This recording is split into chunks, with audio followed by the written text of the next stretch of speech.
Okay, तो the next part जो अपन discuss कर रहे हैं it is part of the वैदिक लिटरेचर ओनली। ठीक है, तो वैदिक लिटरेचर में अपन ने क्या क्या देखा एक बार हल्का सा जल्दी से रिवाइज करवा देते हैं।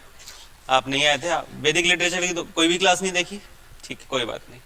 तो वैदिक लिटरेचर में क्या क्या देखा है बताओ शिवराज।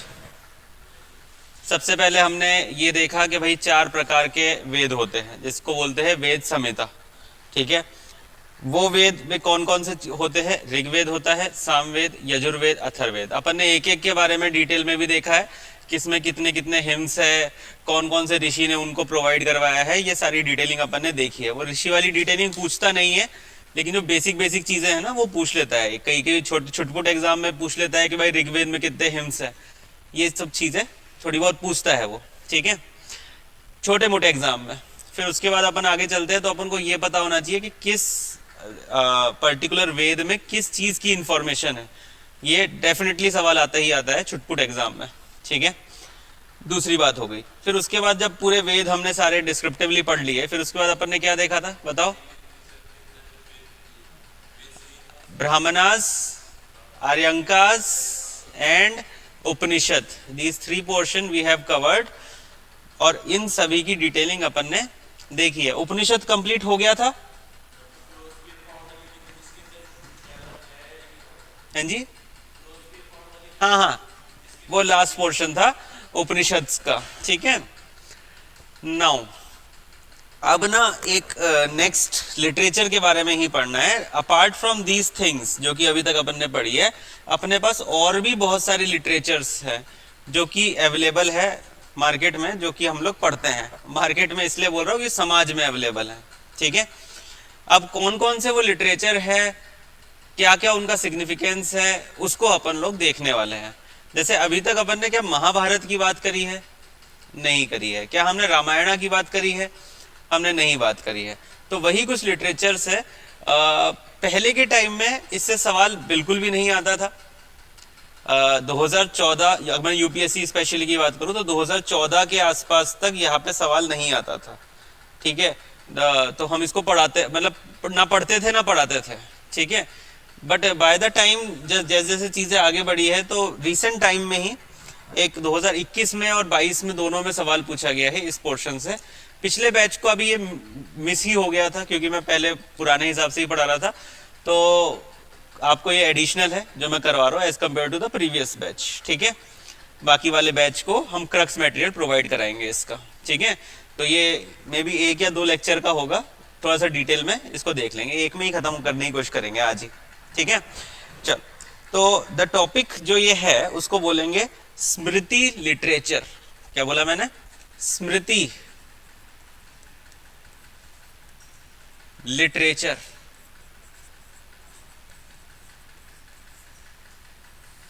तो वैदिक लिटरेचर का ही एक पार्ट है स्मृति लिटरेचर।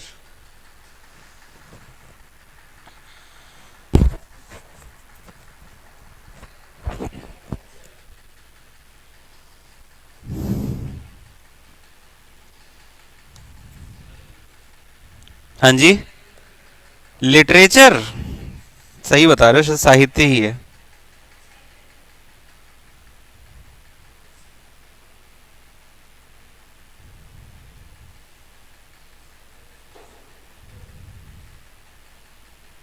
साहित्य।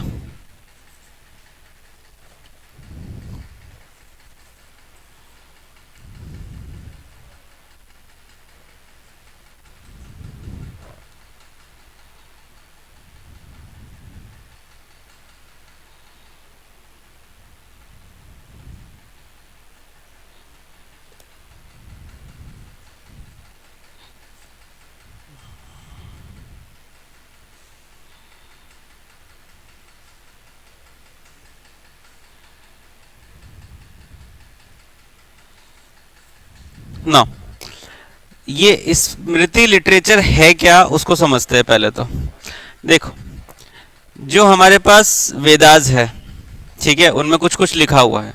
अब उनका एक डिस्क्रिप्टिव फॉर्म में अपन को कौन प्रोवाइड कराता है? ब्राह्मणास प्रोवाइड कराते हैं। ब्राह्मणास ने जिसको वो ज्ञान दिया, अब वो जगह जगह जा रहा है। वो कहाँ पे आ गया? आर्यंकास में आ गया। और उपनिषद में अपन ने क्या बोला कि भाई अब वेदों का समाप्त हो रहा है और हम लोग को करना है रीइंकारनेशन, तो उसके लिए मोक्ष की प्राप्ति करनी है, ये अपन ने उपनिषद में समझा। नाउ अब जो वेदों में लिखा था, उन्हीं वेदों में जो चीजें लिखी है उसको एक अलग निबंध के तौर पे अगर हम लिखे तो वो यहाँ पर स्मृति लिटरेचर का पार्ट बन जाता है।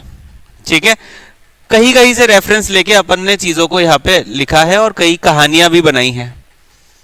ठीक है, वो यहाँ पर हमारा बनता है स्मृति लिटरेचर। समझ में आया? नहीं आया? बेसिकली है वही ज्ञान जो ज्ञान ऋग्वेद में लिखा है, यजुर्वेद में लिखा है, लेकिन उसको एक वहां पे किस फॉर्म में लिखा है, एक श्लोक के फॉर्म में लिखा है, फिर उसका मीनिंग बताया गया है ब्राह्मणास में। ठीक है, अब क्या है, उसी श्लोक के फॉर्म को कन्वर्ट कर दिया गया है निबंधात्मक तौर के ऊपर, स्टोरी टेलिंग के तौर पे ऊपर, और उसको लिख दिया गया है। तो ये क्या हो गया? स्मृति लिटरेचर। बात समझ में आई? चल इसको नोट डाउन करेंगे। स्मृति यार स्टेटमेंट है, मैं हिंदी में पहले इंग्लिश में लिख रहा हूं फिर हिंदी में बोल दूंगा।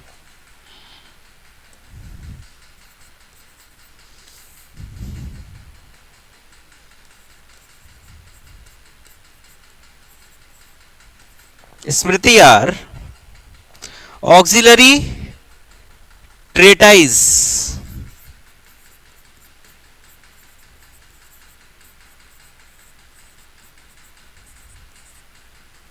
auxiliary treatise of Vedas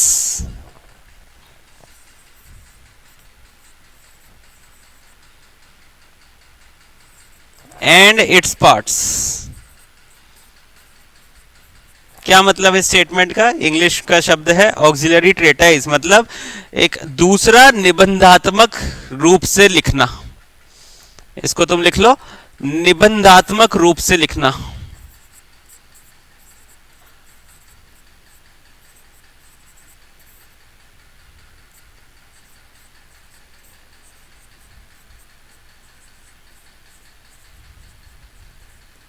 निबंधात्मक रूप से लिखना। ठीक है,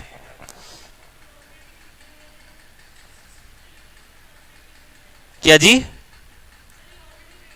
हाँ, वापस से लिखा गया है ना। फॉर एग्जाम्पल मान लो तुम बहुत बड़ी ऋषि हो, ठीक है, अब तुमने पूरा ज्ञान ले लिया है, अब तुम सोच रही हो यार मेरी जो नेक्स्ट जनरेशन आएगी उसको भी तो ज्ञान मिलना चाहिए, उसको वैदिक लिटरेचर तो नहीं आती या वैदिक लैंग्वेज तो नहीं आती, उसको आज की संस्कृत लैंग्वेज आती है, तो तुम्हारे जो स्टूडेंट्स हैं, तुम्हारे बच्चे हैं, तुम्हारे बच्चों के बच्चे के बच्चे के बच्चे के बच्चे हैं, वो कैसे समझेंगे? तो उसको तुमने आसान तरीके से लिखने की कोशिश करी। ठीक है, क्योंकि वो जो डिफिकल्ट लैंग्वेज है वो हो सकता है अगली जनरेशन ना समझ पाए। ठीक है, तो वो तुमने ही लिखने की कोशिश करी है, तुमने अपने हिसाब से लिखा है, तुमने सोचा चलो इसको निबंध के तौर पे लिख देते हैं। तो वही चीज है, लिटरेचर जैसे जैसे आगे बढ़ी है वो थोड़ी बहुत इवॉल्व होती ही गई है। क्लियर?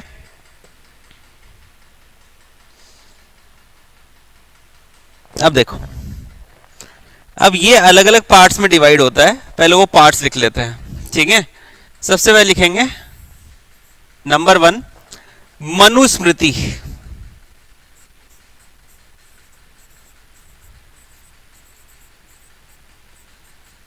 मनुस्मृति। नंबर 2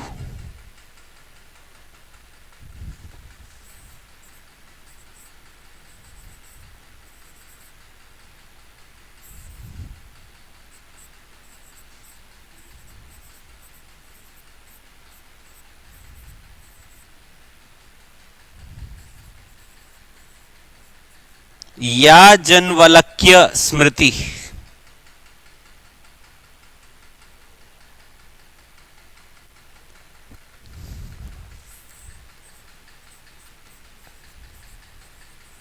नारद स्मृति। नंबर 4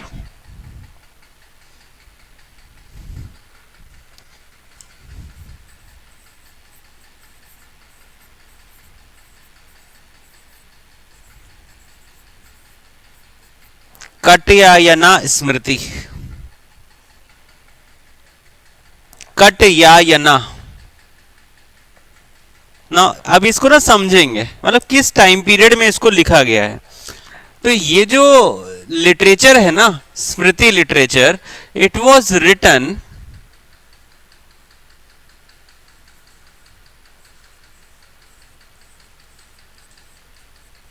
इस टाइम पीरियड पे लिखा गया है।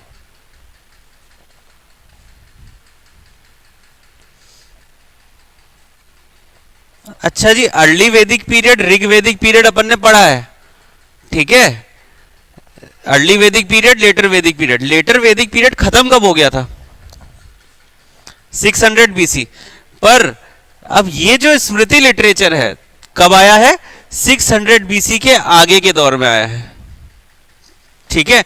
जो पहले जो हिंदू लोग ने ऋग्वेद, अथर्ववेद ये सारा पढ़ा, ये 600 बीसी तक हो गया। अब उसके बाद में लोगों ने कैसे इसको इनकॉर्पोरेट किया और कैसे इसको आगे बढ़ाया, वो लैंग्वेज का इवोल्यूशन यहाँ पे हम लोग समझने की कोशिश कर रहे हैं। इसको अपन ने 4 तरीकों से समझा। क्या? मनुस्मृति, याजनवल्क्य स्मृति, नारद स्मृति और कटियायन स्मृति। यहाँ पे एक और चीज अपन मेंशन करेंगे 2 तरीकों से। अब देखो, जब हम बात करते हैं इस टाइम पीरियड की, तो मैं पहले हल्का सा आइडिया देता हूँ इस टाइम पीरियड पे चल क्या रहा था इस पूरी इंडिया में। 600 बीसी के बाद में अलग अलग बड़े बड़े महाजनपद बन गए थे। पहले क्या था? जन था अर्ली वैदिक पीरियड में। फिर क्या आया? जनपद आया लेटर वैदिक पीरियड में, थोड़े बड़े शहर बने। अब बन गया महाजनपद, काफी बड़े शहर बन गए। तो यहाँ पे 500 से 300 के बीच में, उनके बीच में फाइट चल रही थी। जितने भी थे वो 16 महाजनपद थे, और उस फाइट में एक जगह थी जो विक्टोरियस साबित होती है, उसका नाम था मगध। अब मगध के कई सारे राजा रहे, हम सारे ही पढ़ेंगे। In the last tenure of Magadh 3 राजा थे जो कि वहां पे रहे थे मौर्य डायनेस्टी से। पहले थे चंद्रगुप्त मौर्य। चंद्रगुप्त मौर्य ने जाकर अपनी जब रिटायरमेंट ले रहे थे, वो पूरा देश बढ़ा लिया था, और रिटायरमेंट लेते टाइम पे उन्होंने क्या बोला कि भाई मैं तो जैन धर्म में जा रहा हूं। बाद में कर्नाटका चले गए और जैन मुनि के तरीके से उनकी वहां पे डेथ हुई। उनके पुत्र थे बिंदुसार। बिंदुसार बिल्कुल ऐशो आराम वाले आदमी थे, उन्होंने कोई धर्म नहीं लिया, बिल्कुल राजपाट का एंजॉय करते थे। उनके एक और पुत्र थे Ashoka. Ashoka got involved in the fight with all his brothers, क्योंकि राजगद्दी की लड़ाई चल रही थी। He killed all his brothers and throne पे वो बैठा। उसके बाद में by the end of Kalinga war, that was the biggest war of his life, उसके बाद में ही डिसाइडेड कि भाई अब मुझे क्या करना है, धर्म का रास्ता अपनाना है। क्योंकि उनकी वाइफ बौद्ध धर्म बुद्धिस्ट थी, तो वो भी फिर बौद्ध धर्म को प्रोपोगेट करने में चले गए, ठीक है। So these are the last phase of what, ये 600 से लेके 0 तक। फिर उसके बाद में after the death of Ashoka, ये जो इतना बड़ा साम्राज्य अशोक ने बनाया था, only 2 people have reached the maximum area. Number 1 Ashoka, number 2 Aurangzeb in the entire history of India. सबसे बड़ा एरिया अगर किसी ने होल्ड किया है तो वो अशोका एंड औरंगजेब है, ठीक है। एग्जैक्टली हम नहीं बता सकते किसका, इन दोनों में से किसका ज्यादा है, लेकिन अगर हम ये बताना चाहेंगे सबसे बड़ा एरिया किसने राज किया है, तो अशोका एंड औरंगजेब। औरंगजेब बहुत आगे आएगा, ठीक है।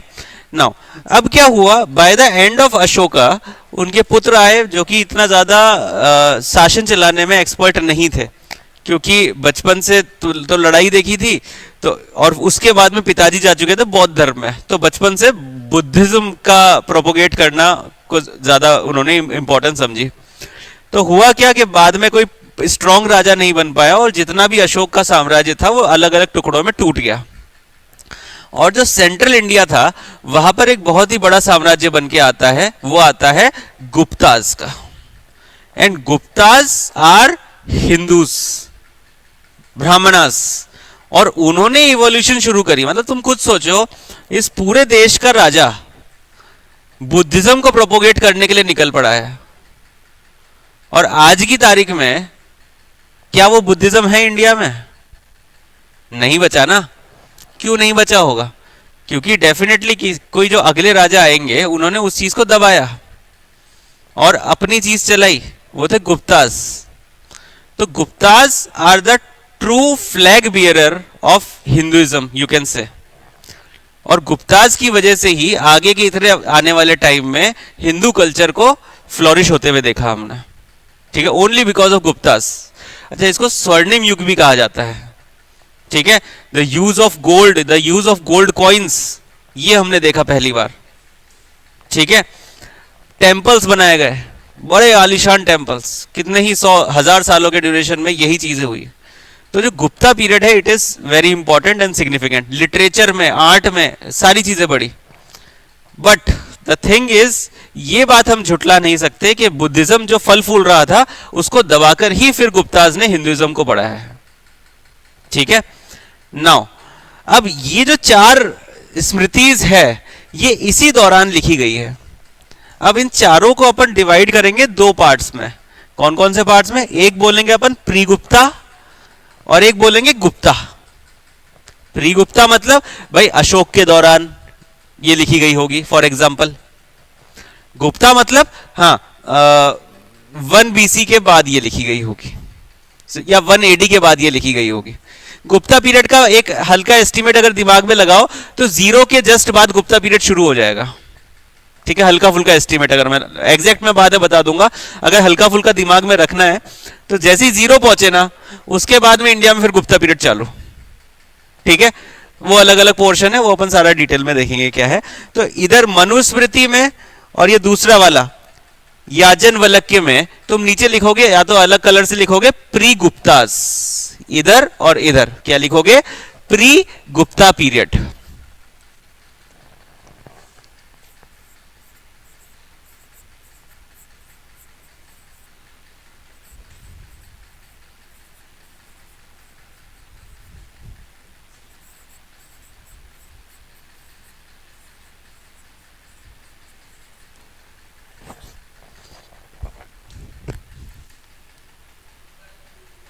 हाँ जी, हाँ गुप्ता से पहले का काल।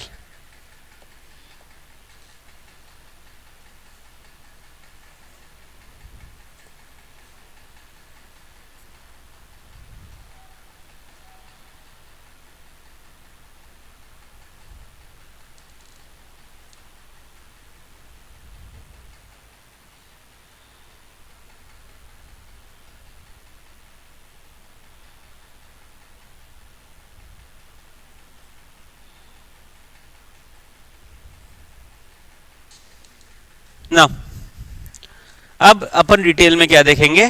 पहले पोर्शन को विच इज मनुस्मृति, ठीक है, वेरी इंपॉर्टेंट, ठीक है। यूपीएससी का सवाल यही से आया था, मनुस्मृति से आया था, ठीक है। तो इसको अपन डिटेल में देखेंगे। अच्छा, ये जो मैंने नीचे पोर्शन बताया है प्री गुप्ता गुप्ता, इसमें किसी को डाउट है क्या? हैं जी, क्लियर है? प्री गुप्ता गुप्ता महिमा क्लियर है? ये प्री गुप्ता क्यों लिखा है? क्योंकि भाई 0 से पहले का पोर्शन है, ये 0 के बाद का पोर्शन है, ठीक है। ये मान लो, सिंपल सी बात है। 0 के आसपास में अपन अपने गुप्ता लोग आएंगे यहाँ पे, ठीक है। अरे वो गुप्ता नाम है, वो मतलब आज के गुप्ता जी से उसका कोई ज्यादा रिलेशन है नहीं, मैं तुम्हें बता दूं, ठीक है। उस टाइम पे गुप्ताज थे प्रॉपर हिंदू और उसी के फ्लैग बियरर कहे जाते थे। नाउ अब हम लिखेंगे क्या? बहुत इंपॉर्टेंट स्लाइड होने वाली है ये, मनुस्मृति।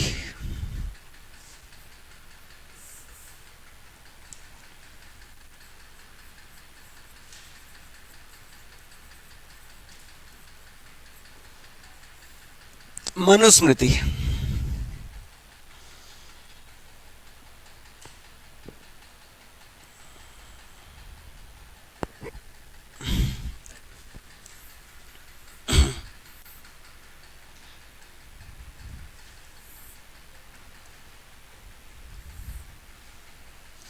इसको अपन कैसे याद रखेंगे भाई? स्मृति मतलब क्या है भाई? कोई डॉक्यूमेंट जो लिखा हुआ है, ठीक है, या याद अगर हिंदी में बोले तो, ठीक है। तो एक it is a kind of information. और अगर वो स्मृति किसके द्वारा दी गई है? मनु के द्वारा दी गई है। Manu is the name of a person, एक व्यक्ति का नाम है, तो मनु की स्मृति क्या बन गई? Manusmriti. It is given by a priest named Manu. Given by Manu is the name of a person, और you can say name of a priest. पुजारी का नाम था. हाँ, वो अलग है. अब वो अलग है कि नहीं है उसके बारे में अपन नहीं बता सकते. वो दक्ष प्रजापति वाला. हाँ. क्या जी? कौन सा मनु की बात कर रहे हो? ये कौन है? कहाँ पे देखा? अच्छा, वो दक्ष प्रजापति था. जो जो लिटरेचर की तुम बात कर रहे हो, जब मनु क्षत्रपाल जो है उनकी एक पुत्री थी. ठीक है.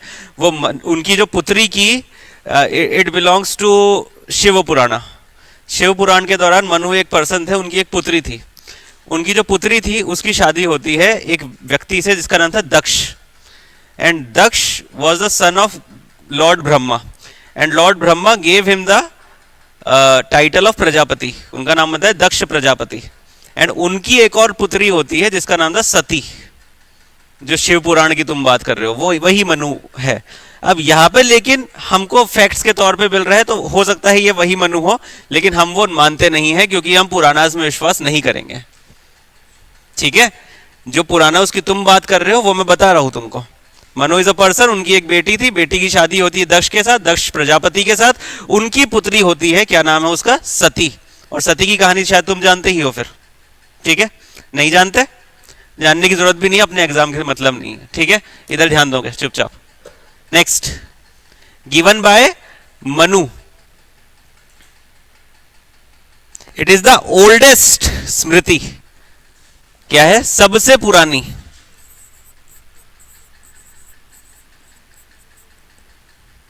ओल्डेस्ट स्मृति.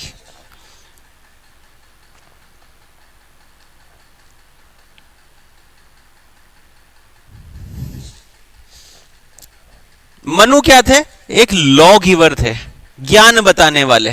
कौन थे मनु? लॉ गिवर, ज्ञान देने वाले. और इन्होंने किन किन चीजों के बारे में ज्ञान दिया है वो भी देख लेते हैं. Duties of king and their subject. मतलब क्या एक राजा के क्या क्या दायित्व होने चाहिए उनके बारे में इन्होंने ज्ञान दिया है.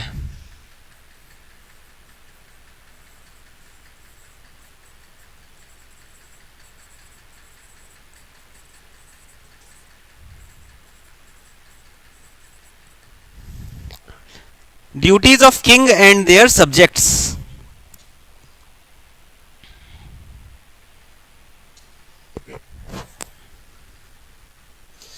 ये मनु ही थे जिन्होंने एक प्रॉपर लीगल सिस्टम आर्यंस के अंदर सेटअप करने की कोशिश करी. Setup a legal system in Aryans.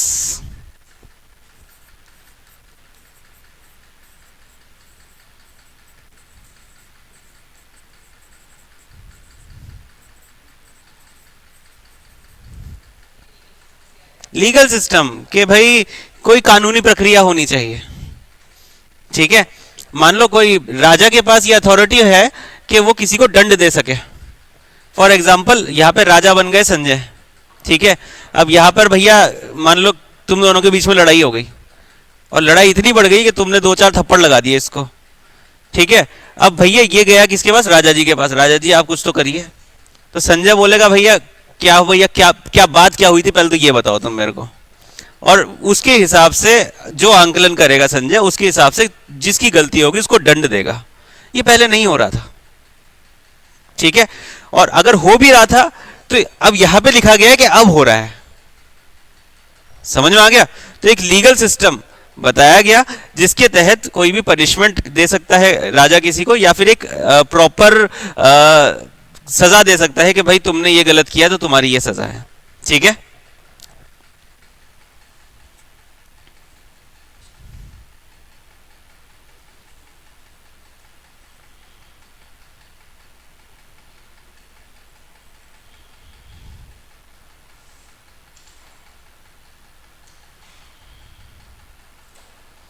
अब इन्होंने बोला कि हम सेटअप कर रहे हैं स्कूल्स ऑफ हिंदू लॉ। क्या सेटअप कर रहे हैं?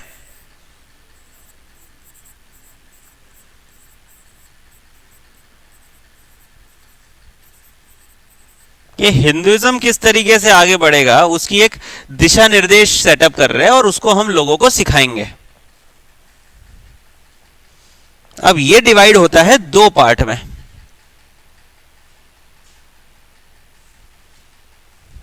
नंबर 1 मिताक्षरा,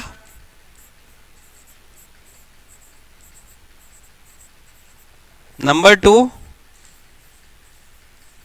दया भागा।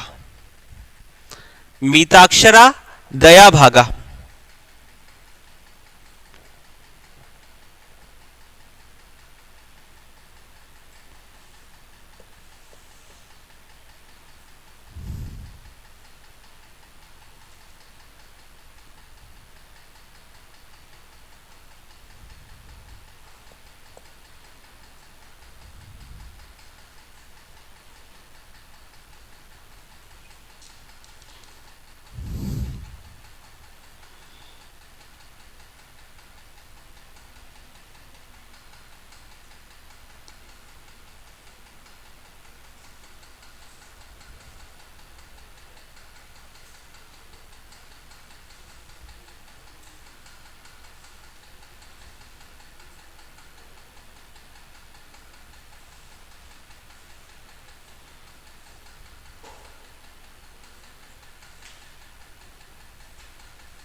ना सर ये जो है स्कूल्स ऑफ हिंदू लॉ, अब देखो इसमें अब थोड़ा सा कॉन्ट्राडिक्शन दिखेगा तुमको। यहां पर मनुस्मृति के एंड में हमको बोला गया कि भाई स्कूल्स ऑफ हिंदू लॉ चालू हो रही है, ठीक है। बट बाय द टाइम हमारा सिस्टम आगे बढ़ा तो ये देखा गया कि यहां पर और यहां पर भी ये स्कूल्स ऑफ हिंदू लॉ के हमको प्रमाण मिल जाते हैं, ठीक है। अब स्कूल्स ऑफ हिंदू लॉ के इस हिंदू लॉ में क्या क्या होना चाहिए ये पहले डिसाइड किसने किया? मनुस्मृति ने किया। लेकिन जब हम ये मिताक्षरा और ये दूसरा वाला पढ़ रहे हैं, दया भागा पढ़ रहे हैं, तो ये जो है इसके फर्स्ट एविडेंस अपन को कहां मिलते हैं? देखो ये तो खत्म हो गया, इसके फर्स्ट एविडेंस कहां मिलेंगे? दूसरे वाले पोर्शन में, ठीक है। अब ये दो को अच्छे से कवर करते हैं अपन लोग, फिर आगे बढ़ते हैं। एक यूपीएससी का सवाल करेंगे 2021 वाला, फिर आगे बढ़ेंगे। तो लिखो मिताक्षरा, या एक वो कर लेते हैं, एक साथ मत लिखो, इधर करो मिताक्षरा, इधर लिखोगे दया भागा, बीच में डिवीजन लगा देना। नहीं वो उसमें उतना ही है। अब वो लास्ट पॉइंट जो देखे थे ना उनको पहले एक्सप्लेन करेंगे।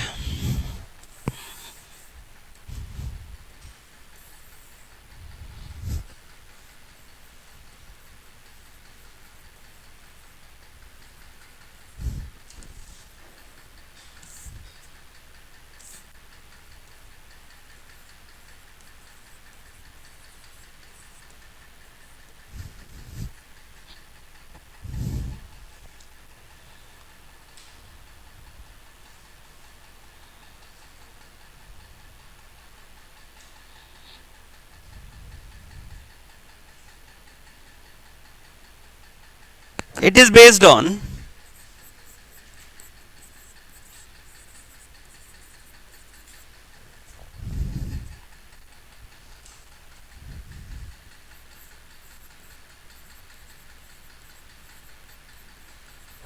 याजनवल्क्य स्मृति,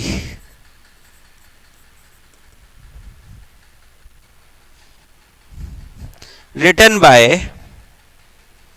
विजनेश्वरा।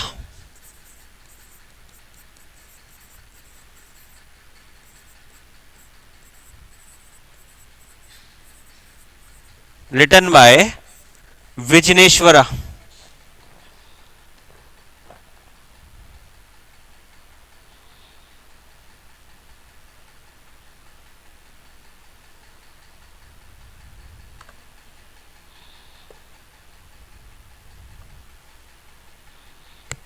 अब ये जो मिताक्षरा स्मृति है, ये 2 जगह छोड़कर पूरे भारत में एप्लीकेबल है। ठीक है, एप्लीकेबल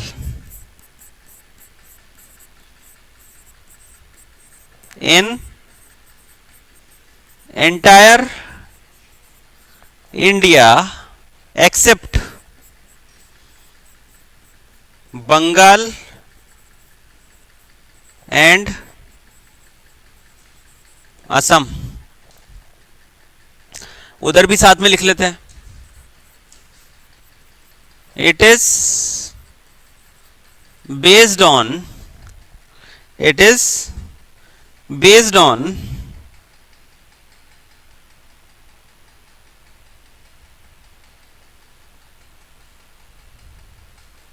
जिमुता वाहनास।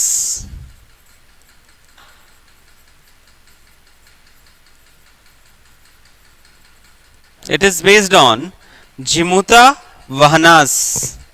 और कहां पर एप्लीकेबल है? Applicable in Bengal and Assam.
ठीक है,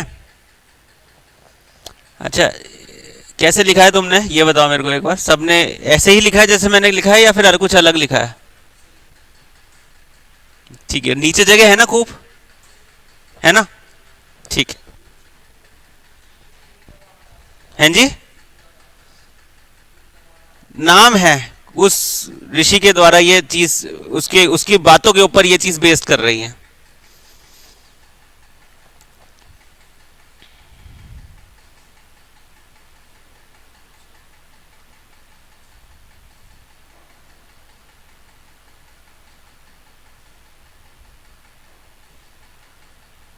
ना अब ना मैं ऐसे ही नीचे लिखते लिखते नेक्स्ट पेज पे चल जाऊंगा, लेकिन तुम उसी तरीके से नीचे लिखते रहना।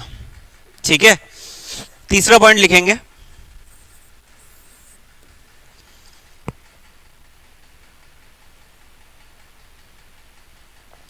कि जॉइंट फैमिली कैसे होती थी।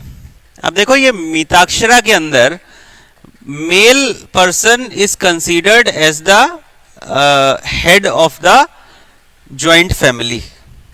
ठीक है, लेकिन ये दया भागा के अंदर for suppose the male person died, then the female person can also be assumed as the head of the family. But here अगर मेल पर्सन मर जाता है तो next male is considered as the head of the family. समझ में किस किस को आ गया ये बताओ मेरे को। आ गया? ठीक है, संजय नहीं आया समझ में? सुनो, मिताक्षरा के अंदर फॉर एग्जाम्पल किसी व्यक्ति की मृत्यु हो जाती है तो जो हेड है, अगला हेड कौन बनेगा फैमिली का? जो उस समय के ऊपर सबसे बड़ा मर्द है वो अगला हेड बनेगा। इधर बात करते हैं, अगर मान लो किसी व्यक्ति की मृत्यु हो जाती है तो अगर फीमेल की एज भी सबसे ज्यादा है तो फीमेल हेड मानी जाएगी। ठीक है, तो यहां पर एक सॉलिड पेट्रियार्कल सोसाइटी हमको दिख रही है। ठीक है, तो ऑब्वियसली वुमेन का स्टेटस यहाँ पे कम होगा, वुमेन का स्टेटस इस जगह मिताक्षरा में कम होगा और दया भागा में ज्यादा होगा कंपेरेटिवली। ठीक है, इस पॉइंट को अपन लिख लेते हैं। ठीक है,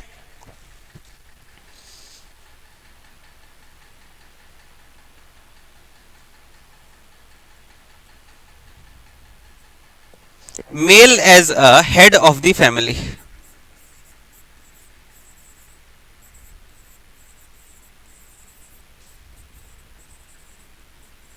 ओनली तीसरा पॉइंट यहां पर, female can also be the head. यहां पर फीमेल भी हेड बन सकती थी, यहां पर सिर्फ मेल ही हेड बनेंगे।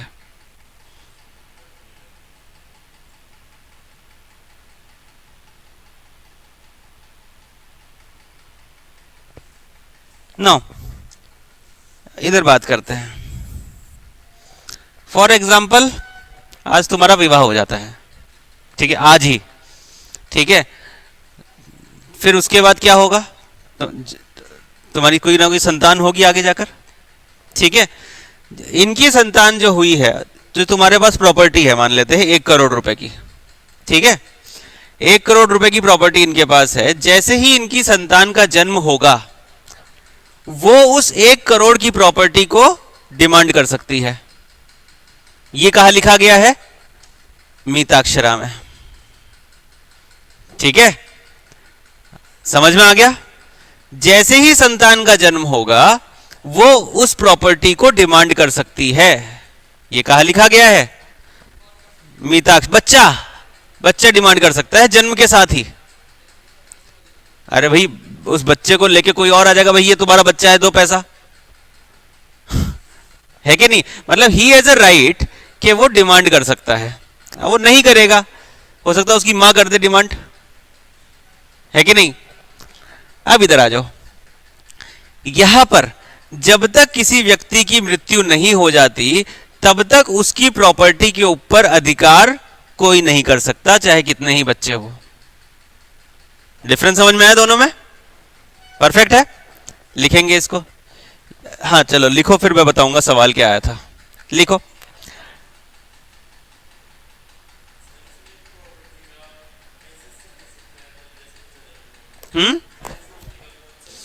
कोई सा भी हिस्सा ले सकता है। हाँ, यही तो दिक्कत थी इसके साथ। अब आगे तो पता नहीं ना कितने बच्चे हो जाए, ठीक है, सबसे बड़ी प्रॉब्लम ये थी। हाँ, अरे पहला बच्चा हुआ, वो सारी प्रॉपर्टी ले गया, बाकी के 3 बच्चे उनको कुछ मिला ही नहीं। प्रॉब्लम ये थी। अच्छा, इसी लॉजिक के तहत एक बंदा है प्रीमोजिनेचर। प्रीमोजिनेचर मैंने आपको बताया था पहले क्या होता है, कि जो बड़ी संतान है उसी का अधिकार वही ये है कि वो राजा बनेगा। लेकिन बाद में जाकर इसका उल्टा हो गया, क्योंकि बाद में जाके भैया औरंगजेब आया, वो मानते ही नहीं थे इस बात को। Even Ashoka is also not the eldest one. ठीक है, he is not the eldest one. Ashoka भी सबसे एज में सबसे बड़े नहीं थे। Even Bindusara was not the eldest one, ठीक है, चंद्रगुप्त के बच्चों में। बट द थिंग इज, फिर ये सिस्टम इन्होंने बनाया कि सबसे बड़ा बेटा ही जायदाद का अधिकारी होगा। दोनों में है, दोनों में पंगा है। ठीक है, अपन को क्या याद रखना है कि यहां पे जो अथॉरिटी है मिताक्षरा में, कि बर्थ के साथ ही has a right to claim the property. हाँ जी, जब मर गया तो देखेंगे कितने बच्चे हैं, उनमें फिर डिवाइड करेंगे ना। तो it is a better consideration I believe. वही लोग होंगे, खुद ही होंगे, या कोई ना कोई रूल बना रखा होगा, जैसे वसीयत वगैरह चलती है पिक्चर वगैरह में। ठीक है जी, क्यों कर सकती है वो भी, ठीक है, लेकिन उसके रेलेवेंस अपन को नहीं दिख रहा है, क्योंकि प्रॉपर्टी क्लेम की जितने भी हमको इंफॉर्मेशन मिलती है वो बच्चों के द्वारा ही करी जा रही है। फीमेल का तो ये माना जा रहा है कि उसकी तो प्रॉपर्टी हो ही गई है। ठीक है, चलिए इसको लिखेंगे जल्दी से। इधर लिखिए, मिताक्षरा में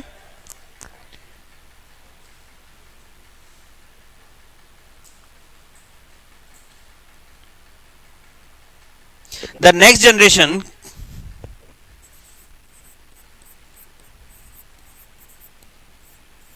can acquire the of right to property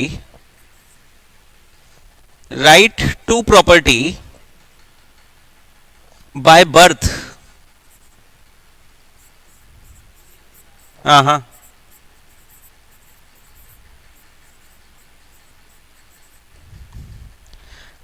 अगली जनरेशन को, जनरेशन समझते हो ना, अगली पीढ़ी को जन्म के साथ ही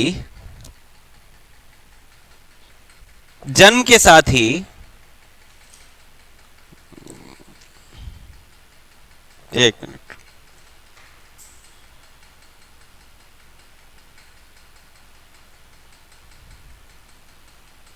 जन्म के साथ ही संपत्ति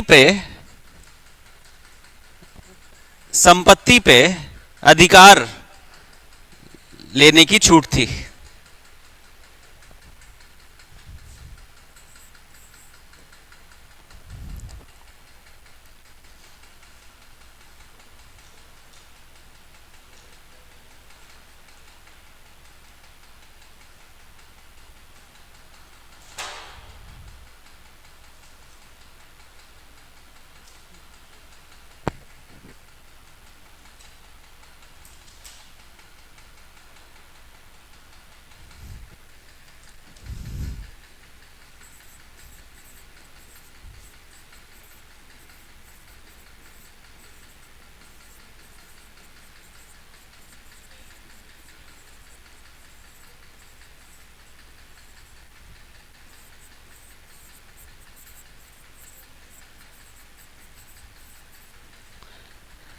sons can have right to property after the death of father. तो हम इसको थोड़ा आसान तरीके से लिख लिया, नेक्स्ट जनरेशन नहीं लिखा है कि पुत्रों को पिता की मृत्यु के बाद ही संपत्ति का अधिकार था।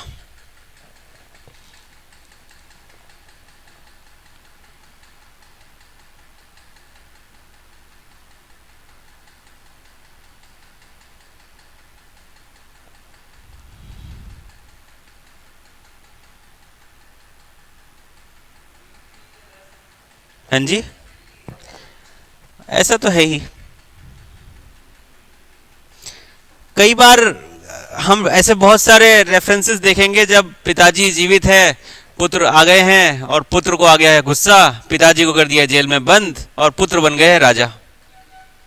ऐसे आएंगे आगे जाकर लोग, ठीक है, काफी आएंगे, ठीक है ना। नेक्स्ट लिखिए।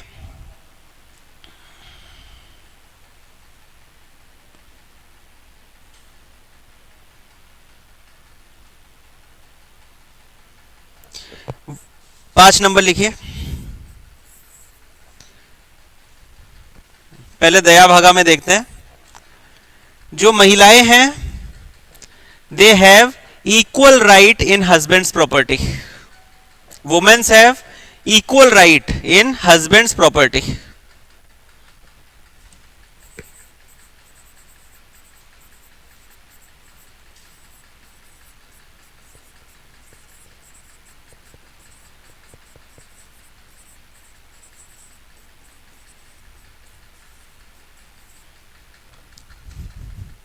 ये तो समझ में आ ही गया होगा, लिख लिया हिंदी में कि महिलाओं को बराबर अधिकार था अपने हस्बैंड की संपत्ति में।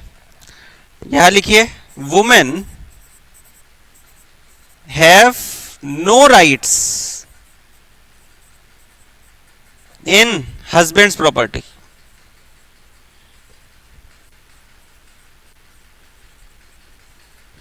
किसी प्रकार का अधिकार नहीं था महिलाओं का उनके हस्बैंड की संपत्ति में।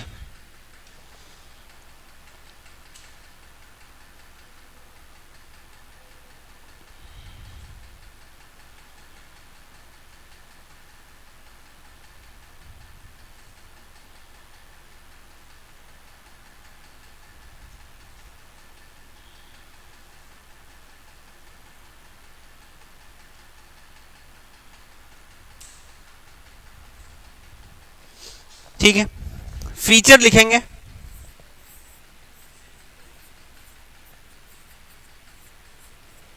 फीचर्स,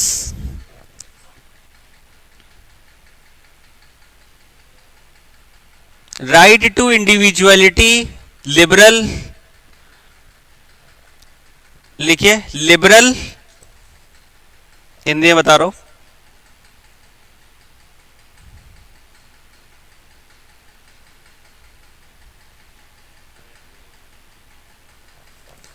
लिबरल, LIBERAL, उदारता। तो यहां पे कैसे फीचर थे? उदारवादी फीचर्स।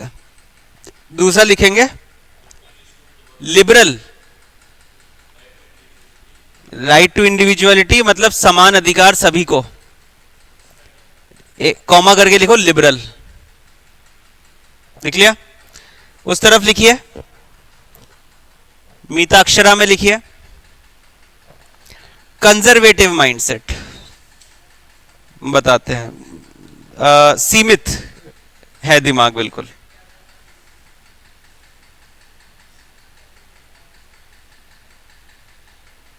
रूढ़िवादी, कंजर्वेटिव माइंडसेट, रूढ़िवादी।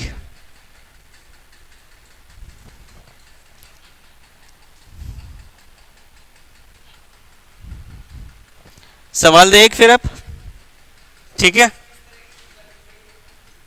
रूढ़िवादी, पुरानी सोच, ये पुरानी सोच नहीं लग रही क्या तुमको? वुमेन्स को समान अधिकार नहीं है। चलो ये क्या करते हैं अपन, ये फोटो ही खींच के तुमको यहाँ पे दिखाता हूँ, लिखने में टाइम वेस्ट होगा फालतू, ठीक है ना।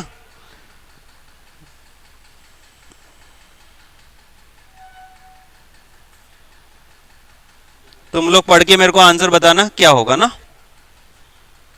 तो अपन को क्या करना है,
बे यार ये क्या हो रहा है।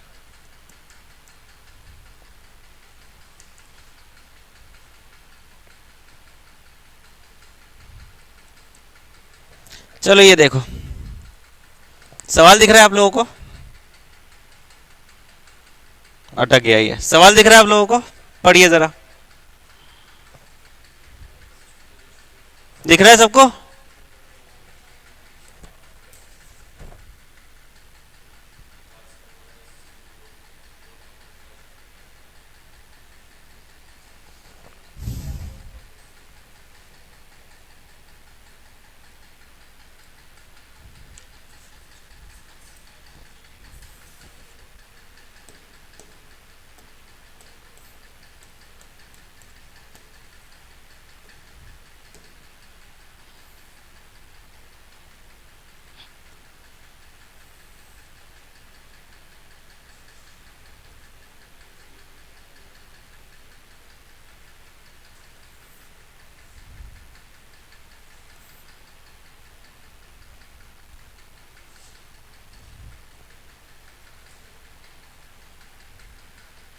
ऑप्शन ए क्या बता रहे हैं? 1 and 2। ऑप्शन बी बता रहा है ओनली 2। ऑप्शन सी बता रहा है 1 and 3। ऑप्शन डी बता रहा है ओनली 3। ना बताइए, आ गया समझ में? क्या लगता है? बी लगता है। इधर क्या लगता है? समझ में आ गया? समझ में ही नहीं आया। ठीक है, तुमको सब किस किस को समझ में आ गया? समझ में आ गया संजय? सवाल समझ में आ गया? क्या बोल रहा है? क्या लगता है क्या आंसर होगा?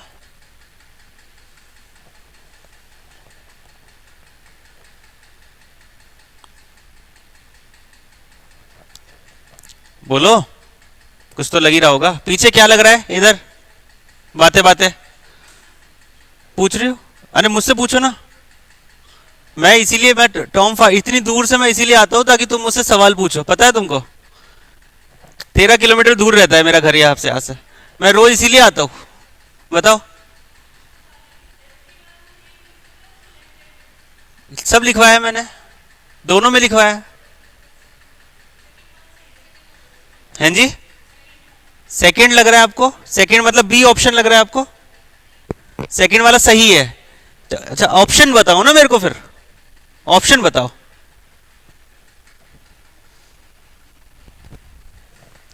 इधर शिवराज क्या लग रहा है आपको?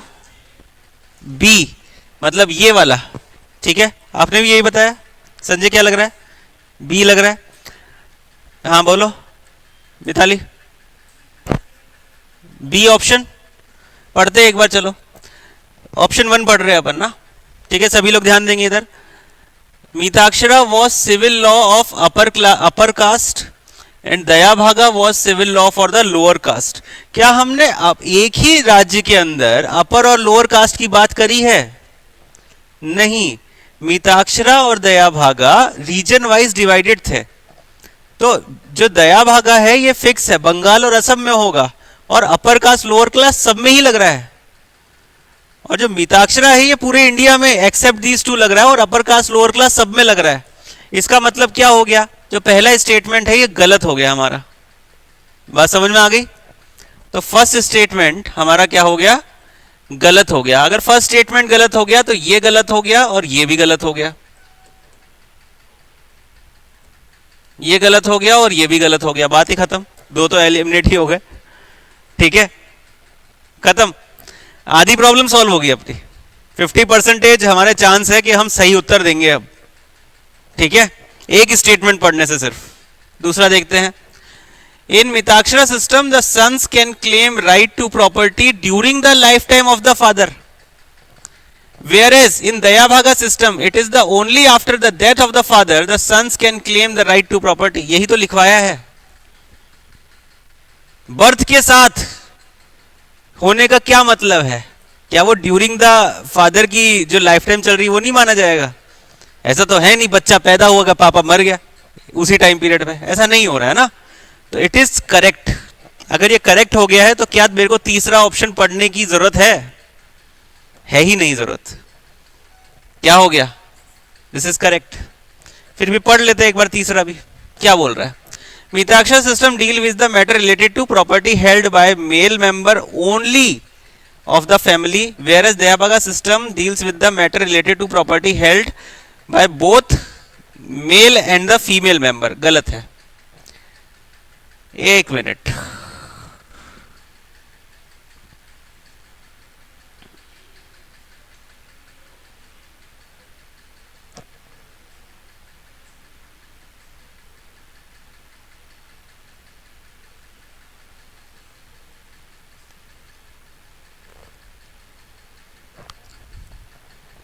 ये तो चेक करना पड़ेगा, रुको। तीसरा क्या दे दिया इन्होंने?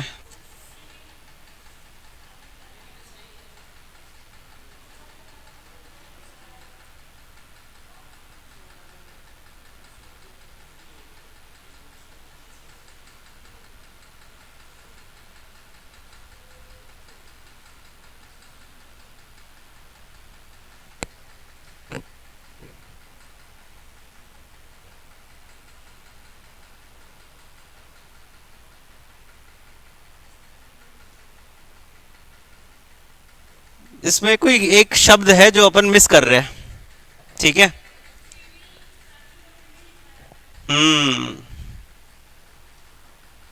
Mail and female family member both.